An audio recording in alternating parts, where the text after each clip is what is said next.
అక్షయ తృతీయ రోజు బంగారం కొంటే మళ్ళీ బంగారం వస్తుందో ఏమో తెలియదు కానివ్వండి. అక్షయ తృతీయ రోజున మీరు చేసే మంచి పని మళ్ళీ మీకు శ్రీరామ రక్షగా కాపాడుతుంది.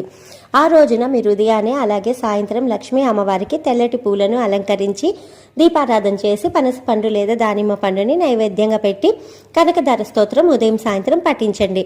అలాగే బంగారం కొనగలిగే ఆసక్తి స్తోమత ఉంటే బంగారం కొని అమ్మవారి దగ్గర పెట్టుకోండి.